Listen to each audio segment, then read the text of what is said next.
He did everything right. Every single thing they told him to do.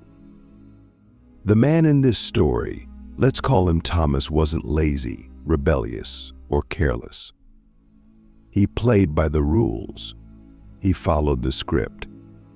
He was the model citizen, the perfect son, the responsible adult. And yet something happened. Something that no one warned him about. He woke up one day in his mid-50s, looked in the mirror, and didn't recognize the man staring back. He wasn't broken. He wasn't poor. He wasn't sick. But he was empty. And that emptiness, it wasn't accidental. It was engineered by a society that rewards obedience but punishes authenticity. By a culture that promises meaning in exchange for conformity. This is the life of a man who did everything society told him to and what it cost him. From the moment he was a child, Thomas was praised for being good. Not wild, not imaginative, just good. Good at following orders. Good at suppressing questions. Be good at doing what the adults said. And we never question it, do we? We call that success. We say this is what makes someone reliable. But what if being good is just another word for being conditioned? He got good grades, memorized facts, took the right electives. And whenever he did something just for the joy of it, he was told, that's nice, but it won't get you anywhere.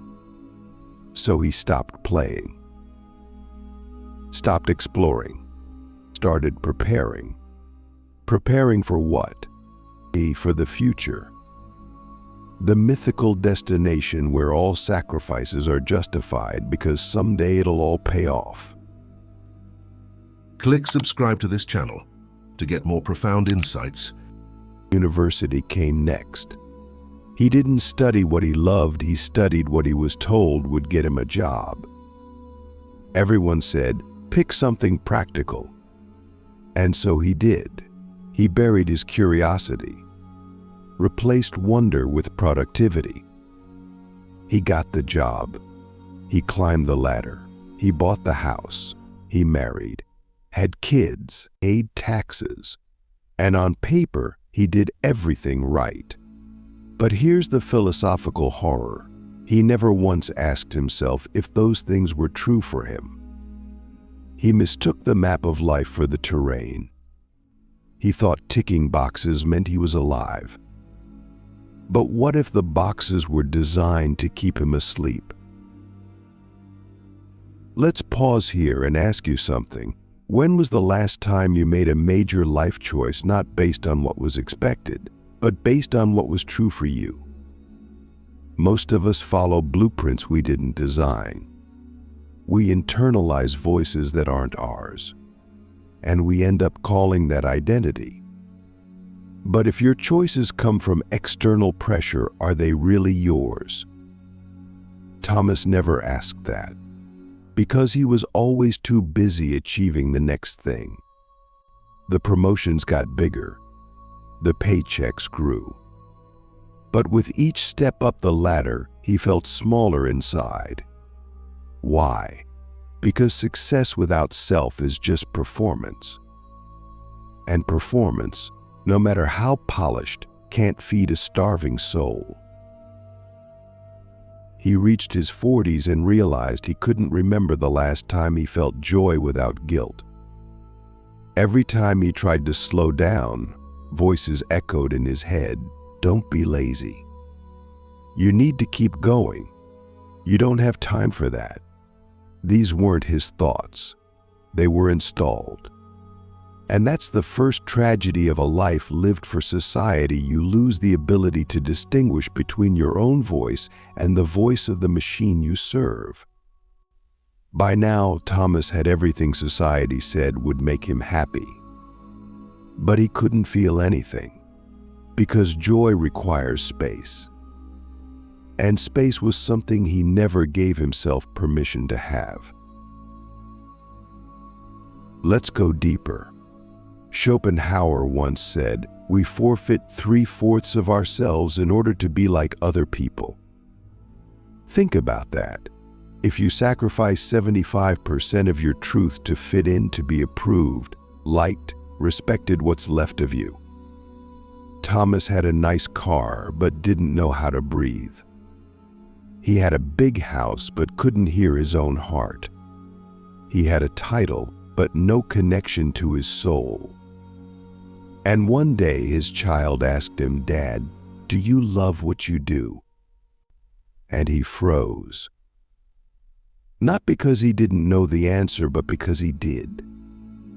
And it terrified him. He had never actually asked himself that question before. This is where the crisis begins, not when your life falls apart, but when it stays perfectly intact and you realize it's built on someone else's foundation. That's the second tragedy. You wake up too late to undo the inertia of obedience. Thomas didn't hate his life. He just didn't recognize it. He had spent decades becoming a version of himself that was socially acceptable, but spiritually anonymous. And when he finally tried to reconnect with passion, purpose, presence, it felt foreign. Like trying to speak a language you once knew as a child, but forgot because no one around you spoke it anymore. Let me ask you something that might sting. Is there a dream you silently buried because it didn't fit into the plan? Not a fantasy, a real dream. A calling, something that lit you up before life taught you to dim yourself. What did you trade it for? Safety? Status? Approval? And was the trade worth it? Thomas never asked himself these questions until the silence became unbearable. Until the weight of doing everything right felt heavier than the risk of doing something wrong. That's when everything broke. He didn't have a midlife crisis. He had a truthquake. A moment where every suppressed desire, every unanswered question, every ignored instinct came rushing in like water through a cracked dam. He sat in his car one night after a long day at work, looked at the steering wheel, and whispered, "I don't want this." Not in a dramatic way, in a painfully honest one. And for the first time, he understood the life society told him to build was never designed to make him whole. It was designed to make him useful. To the economy, to the system, to the expectations of others, but not to himself. That realization is the beginning of freedom, but it's also the beginning of grief. Because now he had to face what he lost. Time he couldn't get back. Moments he was too distracted to notice. Parts of himself he silenced for the sake of fitting in. But here's the beginning of redemption. When you realize you've been asleep, you get to choose to wake up. And that's what Thomas did. Not overnight, not with fireworks, but with a quiet, radical decision to start living a life that made sense from the inside out. He began asking different questions. Not what should I do next, but what do I actually want to experience? Not what will people think, but what do I need to feel alive again? And in doing so, he discovered something wild. The truth doesn't ask for permission, it asks for commitment. Once you start listening to it, you can't go back. He didn't quit his job on a whim. He didn't abandon his responsibilities. But he reclaimed authority over his time, energy, and choices. And slowly, life began to feel real again. Not perfect, but his. The collapse didn't come like a storm. It came like a slow unraveling, a quiet undoing. Because when you've lived your whole life following instructions, the moment you stop, everything you've built on those instructions begins to tremble. That's what happened to Thomas. The moment he stopped pretending, the scaffolding of his life, his routines, his relationships, his sense of self began to crack. Not because it was broken, but because it was built on borrowed truths. And when you remove the lie, the structure can't hold. But here's the paradox. Collapse isn't failure, it's the beginning of something real. The first thing that collapsed was his image. People started noticing the change. He was quieter in meetings, less agreeable. He began saying no to things he used to say yes to without thinking. He stopped laughing at jokes that weren't funny. He stopped overworking to prove he was valuable. And society doesn't like that. Because when you stop playing your role, you expose the performance in everyone else. His friends called him distant. His coworkers said he was slipping. Even his family got nervous. Because when one person changes, it forces everyone around them to confront their own stagnation. But Thomas wasn't slipping. He was shedding the false self. The one who did everything right. The one who confused approval with love. The one who confused productivity with worth. And as he stripped away the layers, he felt raw, vulnerable, unequipped. Because no one teaches us how to live from the inside out. We're trained to build lives that look good, not lives that feel true. And when you finally begin reversing that equation, you lose more than comfort, you lose identity. He didn't know who he was anymore, but maybe that was the point. Let me ask you this. If you stopped being who the world expects you to be, who would be left? If you stopped performing the role of the good person, the successful person, the responsible adult, what would remain underneath? Most people don't know, because most people never go there. But the ones who do, they find something terrifying and beautiful, a self that's been waiting in silence, buried beneath years of survival. That's what Thomas found. A voice he hadn't heard since childhood. A raw, unfiltered clarity. Not what am I supposed to do, but here's what matters to me. And that's when the real collapse began. He started questioning everything. His career, was it really his calling? Or just what he was good at? His marriage, was there still love, or just routine and obligation? His friends, did they know him, or just the character he played? These weren't dramatic questions. They were surgical, precise, and with each one, something fell away. Not because he wanted to destroy his life, but because he wanted to reclaim it. And sometimes, reclaiming your life means letting it fall apart first. This is where most people stop, right here, when the collapse begins, because it's terrifying. When the mask comes off, when the structures dissolve, when the applause fades, what's left? Just you, your breath, your truth. And that can feel like death. But it's not death, it's birth. Kierkegaard called this the sickness unto death, not literal death, but the despair of living a life out of alignment with your soul. And the cure, to become yourself. Not the self you were taught to be, but the self that's been whispering beneath the noise all along. Thomas finally understood something. Freedom isn't the ability to do whatever you want, it's the ability to no longer betray yourself. And that kind of freedom is expensive. It costs your old life. It costs your reputation. It costs the comfort of fitting in.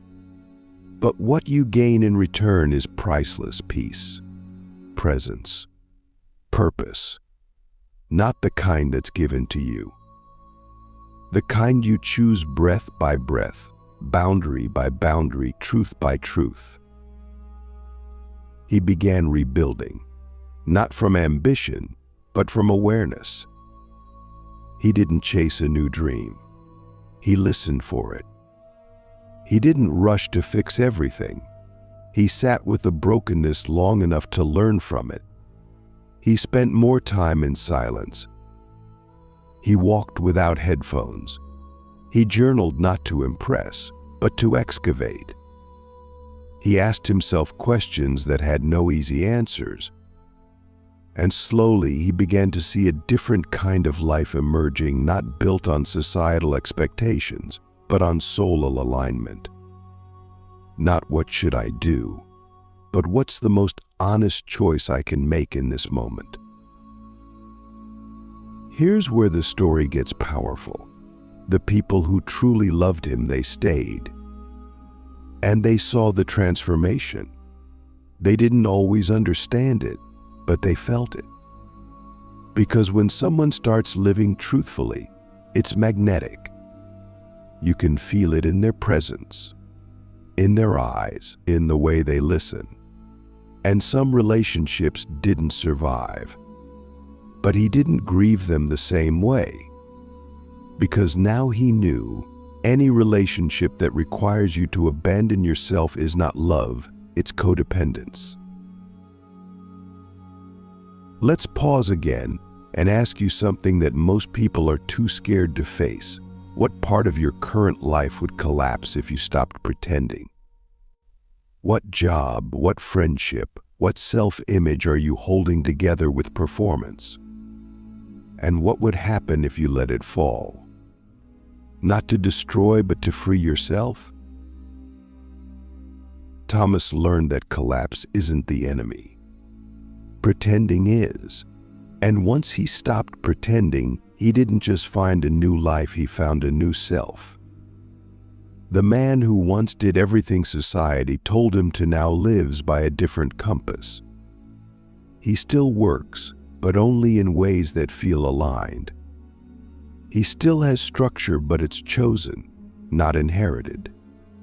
He still has goals, but they come from within, not from culture's checklist. And most of all, he now wakes up without dread. Not because life is perfect, but because he's no longer a stranger to himself. He's not loud about it. He doesn't preach, he embodies. And that's the most dangerous thing of all. A man who no longer seeks approval is a man the world can't control. A man who has walked through his own collapse and came out more honest, more alive, more grounded. That man is a living revolution. And Thomas? He's not the exception. He's the invitation. To you, to me, to everyone who's ever wondered, is this all there is? Thomas didn't set out to start a revolution. He wasn't trying to make a statement. He didn't shout. He didn't rebel. He simply began to live in a way that was strange to the world but natural to his soul. And that, paradoxically, is what made him revolutionary. Because when a man lives in integrity, not just in public, but in private, he becomes a mirror, or a living contradiction, a walking refusal to participate in the lie. And that can be more powerful than any protest, any speech, any philosophy. Because the most dangerous force in a culture built on illusion is a person who no longer needs it. He started doing things differently, not dramatically, subtly. He stopped rushing. He stopped apologizing for his boundaries. He stopped saying yes when he meant no. He canceled meetings with no guilt. He took long walks with no destination. He spent time with people he loved without checking his phone. And what happened next? Something unexpected. People noticed, not just what he did, but how he was. Present, calm, centered. And when you've spent your life around people who are anxious, distracted, and approval-starved, someone who's grounded feels like a revelation. They started asking, what changed? Some asked with curiosity, others with suspicion. But the question itself revealed something deeper. Truth makes people nervous not because it's wrong, but because it exposes what's false. And that's what Thomas had become. A quiet threat to the status quo. Not because he fought it, but because he no longer needed it. And that need, the addiction to validation, productivity, and conformity, is what the system depends on. When you remove that, you don't just become free, you become dangerous. Because now you can't be manipulated. And here's the twist: his life didn't fall apart. It got simpler, richer, truer. He still worked, but now he chose work that aligned with his values. He still had responsibilities, but they no longer felt like chains, they felt like choices. He still had relationships, but they were based on truth, not obligation. And in that transformation, he discovered something that no one tells you. You don't have to abandon your life, just the lies that built it. Let me ask you something radical. What if your life doesn't need to be burned down, but simply realigned? What if the pain you feel isn't proof that you failed, but proof that you're living out of tune with what matters? What if you stopped trying to be impressive and started being honest? That's what Thomas did, and it didn't make him famous. It didn't make him rich, but it made him whole. And in a world obsessed with more, wholeness is a revolutionary act. Over time, something even more interesting happened. People around him began to change. Not because he told them to, because his presence gave them permission to slow down, to question, to let go, to feel again. And that's the quiet revolution. When one person lives truthfully, it dislodges the collective illusion. It says you don't have to keep pretending. And when even one person stops pretending, it weakens the lie for everyone else.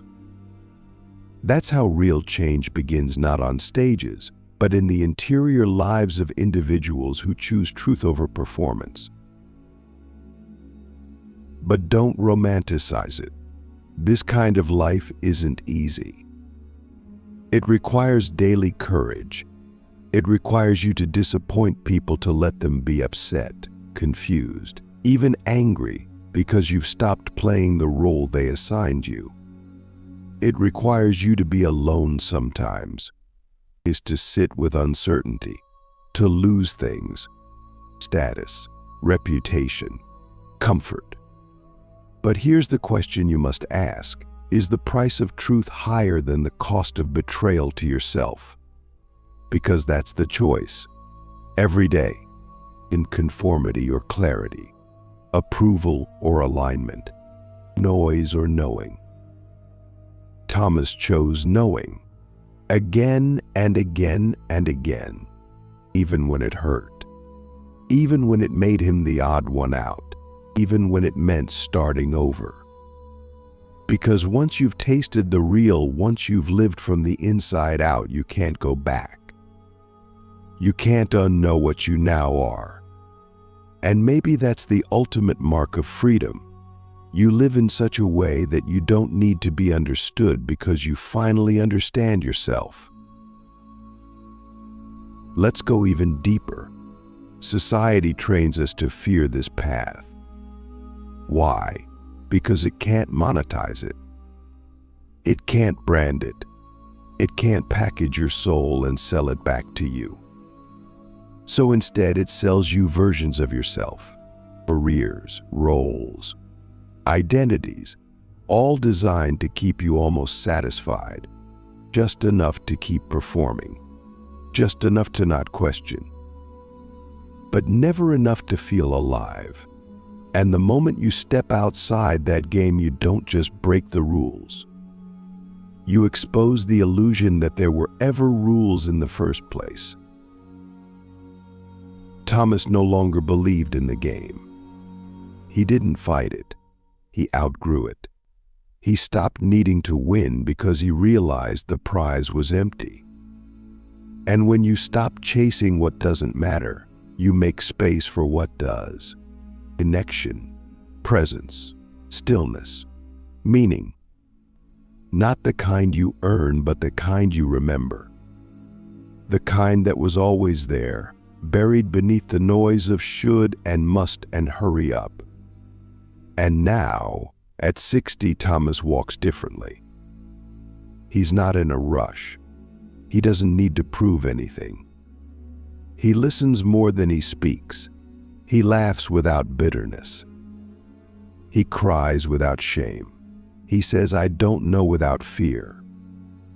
And when people ask him how he got here, he doesn't give a formula.